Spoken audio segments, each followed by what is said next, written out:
morning, everyone. Not only is my computer giving me fits, but now Facebook doesn't want to play well with us. Now we are live, finally. I wanted to tell you that this is the downside of the last month of the year.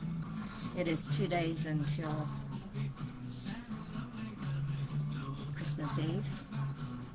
Yeah. I'm waiting for it to be over.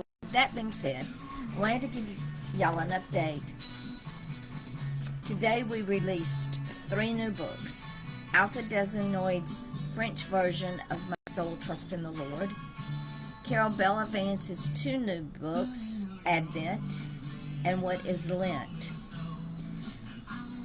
Gwendolyn Law sent me a new book the other day that I am working on.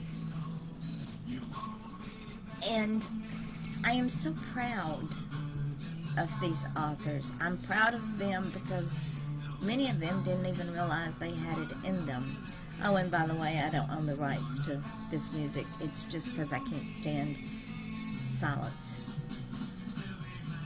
But I am so proud of all of these authors. Right now, I've got 3 authors sitting in first place for sales for Midnight Publishing. It is Mary Brotherton and Ellie Ryan, and I forgot the third one, but there's a third one, and they're all sitting in third place for sales. And for those of you who don't know, Del Veely's book, I See You, Love from a Different Perspective, is now live and it is selling. Mary Brotherton's children's books are just exploding. So is The One Left Behind. Go on our Midnight Publishing page here on Facebook and look at all of our authors. Go on our YouTube page and look at the shorts. They're 7 seconds. They don't take that much out of your daily life. I know many of you watch videos for hours on end. These are 7-second shorts. Go to our midnight-publishing.org page and look at everything on there. There's so many things on there. Right now, our authors are Peggy Engler, Alta Desinoid, Carol Bella Vance, Gwendolyn Law, Andrea Dean Van Scoyoc, Mary Brotherton, Linda Humphrey, Rose Padwick, Carol Speardoyce, myself. Who else have I got? Bonnie Clark, Sherry Ann Richardson, Kim Carmichael, Isaac Jones.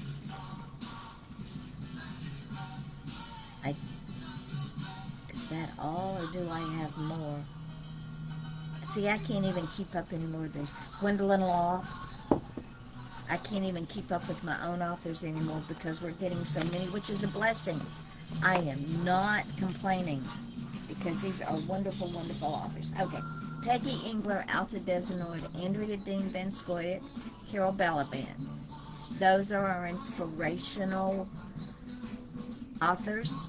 Andrea Dean Van Scoyoc also writes Gothic, and she just released Witchy Weeds, which talks about weeds that we kill in our gardens but are really beneficial. Kim Carmichael is my romance author. Gwendolyn Law is my domestic violence guru. If you haven't read September Chill or Fractured Soul, you need to because we're getting ready to release another one. Jason Wolfgang Gerhardt is my paranormal detective author. Ellie Ryan is my interesting suspense author. She wrote Secrets. If you've not read that book, highly recommend that book. It's a fairly new release. Linda Humphrey, Isaac Jones, Mary Brotherton, Rose Padwick, and Carol Speardoyce, they all write children's books. and they're all magnificent. Life, Bonnie Clark. She wrote Errol's Journey. If you know someone who is going through an illness, a terminal illness, even financial, emotional, you need to get this book for them. Mary Brotherton has released The One Left Behind, which talks about the feeling of loss and grief when one is left behind from many things, whether it's a relationship, death, a job, friendship, children, parents, estrangement. You want to read this one. And From the Balcony, also by Mary. When we lose someone, whether it's from death or just a severed relationship, we go through different emotions, and one of them is anger. And Mary wrote some short stories that, it's called From the Balcony. You want to read that book. You also want to read her book, 1,000 Words. And then we have Del Veely. He's also one of my spiritual inspirational authors. We just released his book, I See You, Love from a Different Perspective. Gwendolyn Law wrote September's Chill, Fractured Soul, Gwen's Coloring Therapy, Affirmations. All of those are entwined with domestic violence and how to thrive and strive through getting out, and that you can get out. She also did a coloring book, a Christmas coloring book, that is great to order now for children. Of course, there's my books out there, and if you haven't read them, please do. My true crime are raw. I say this every time because if you're looking for a watered-down version of true crime, you're not going to get it from me. Most true crime writers try to psychoanalyze the perpetrator and make excuses for why they did what they did. Ladies and gentlemen, there is absolutely no excuse for another human being to take the life of an innocent human being. Gerard Schaefer and Silent Scream started killing in 1969 simply because it's the thrill, it's the control, it's the lack of conscience. When he was 12 years old, he started killing small animals. The man was evil. He had no soul.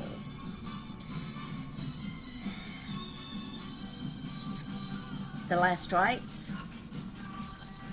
I don't know what those three guys were thinking when they picked up their victim. She was hitchhiking from Melbourne down to Key West. I don't know what they were thinking. They were career criminals, but up until that time, they had not killed anyone. But they raped and executed this woman in Fort Pierce on the Ehrlich Road, which at that time was rural. And they had no conscience. Except a year later, one of them did. They threw away all identifications, so for a hot minute this woman was considered a Jane Doe. Her family had no idea where she was.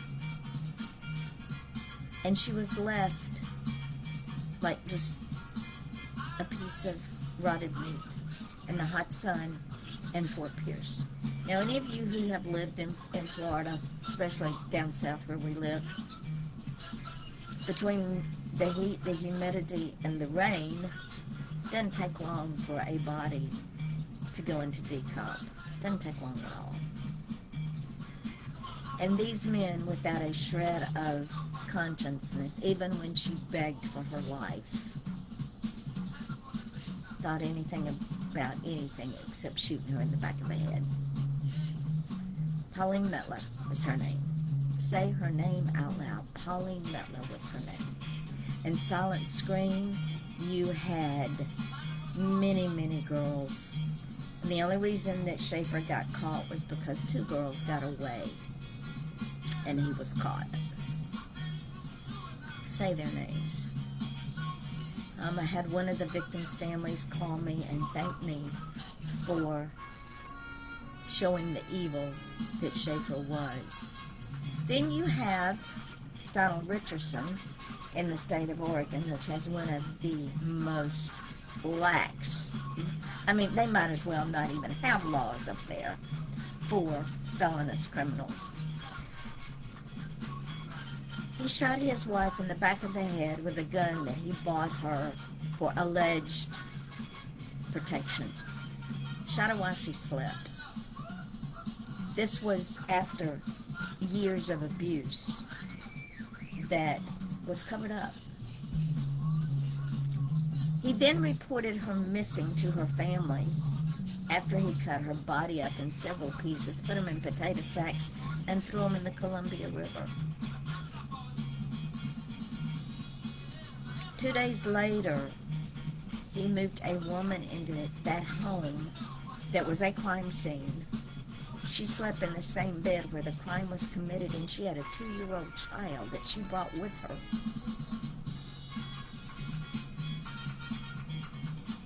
Donald Richardson got 20 years for that crime and got out early because the state of Oregon decided that they were going to rewrite their nonviolent offender laws and release nonviolent offenders. However, he was released. How, I don't know. When he was released, he moved in with his daughter, who he had not seen in 34 years, and proceeded to commit yet another heinous crime. He assaulted sexually his 13-year-old granddaughter and her cousin and dared them to tell because he said, "I have already killed and I will kill again." He is now out of prison again. Yes, he's in his 70s, but that doesn't mean that he won't kill again. These 5 men, no conscience. When I listen to the transcriptions of the interrogation tapes, Donald Richardson, I thought he was smarter than the average cop. Same thing with Gerard Schaefer. Criminals think they're smarter than the cops, and they're not. Maybe for a hot minute, but they slip up. When Donald Richardson killed his wife, Cindy, he took her rings off and proceeded to give them to the new lady in his life. Ladies and gentlemen, I can't make this stuff up. I am a writer. I cannot make this stuff up. These crimes really happened. And when there are specials done on TV like Dateline or whatever else is out there, they dumb down the audience because they try to show a human side to killers. There's no human side. None at all. These men had no conscience. They killed with malice and with forethought. When the 3 men picked up Pauline Mittler, they knew exactly what they were going to do. When Donald Richardson bought the gun, which was pink, by the way, for his wife, he knew exactly what he was going to do. When Gerard Schaefer stalked and picked up the first 2 women in Ocala National Forest in 1969, he knew exactly what he was going to do. He perfected his profession down through the years. From 69 to 72, he killed. And he escalated. As someone who studies killers, because of my background, the thread is they have no conscience. It's about power, it's about control, it's about self-importance. It has nothing to do with the so-called sexual part. That has nothing to do with it. It's all about control. So again, if you read any of those books of mine that are true crimes, and Silent Scream has been on Investigation Discovery several times, also in Europe twice, understand these are not pretty books. They're raw, they're ugly, they're in your face. So if you read them and you say, well, I don't like that book because it was too in my face, you've been warned. They're in your face. On the other hand, if you like comedy, I do write comedy. My beautiful drag queens are in The Pink Canary, When Fates Collide, Mardi Gras Bound, When Fates Collide, Arm Candy. The first in the series is When Fates Collide. They show up in Murder in the Village. They will probably show up in the one I'm working on now, Duct Tape, Tarp, and a Shovel. And if you haven't read Shady Rest, please do, because Shady Rest brings in 3 new characters that show up in Duct Tape, Tarp, and a Shovel. If you like historical fiction, A Mad Hatter takes place in the year of our Lord, 1888, which we know what happened in Whitechapel, but it's not about the Ripper. But the Ripper's threaded in there. Then, A Voice from the Grave, Andersonville Prison, during the War of Northern Aggression, 1861 to 1864. Andersonville Prison was built at the end of that war, at the end of the rail line in Andersonville, Georgia, and when General Sherman decided he was going to break the back of the Confederates and marched through Georgia, he destroyed the rail lines, and he destroyed the wagon trains that brought product to Andersonville. So, of course, the history is always written by the victors. What they don't tell you in the history is because of Sherman, over 3,000 prisoners of war died at Andersonville because they could not get them food, clothing. So, the North helped kill their own people. Then there is Madness Unhinged, a collection of short stories which I wrote for my other publisher who died unexpectedly. Hence, that's why we now have Midnight Publishing. There are other books of mine. You have to look them up. The reason I write Dreamcatcher, failure was never an option. If you have a dream, I don't care what it is, and you think you cannot do it, you need to read that book, because I have a brother who's mentally and physically challenged, born in 1952 when there were absolutely no resources. And he has succeeded because the word can't and but are not in his vocabulary. He is the reason I do what I do and continue to do what I do. When my publisher died, I had 2 friends who are now part of this author family who had nowhere to go. Came home, I talked to God, I said, what do I do? And he said, if not you, who? If not now, when? Hence, Midnight Publishing.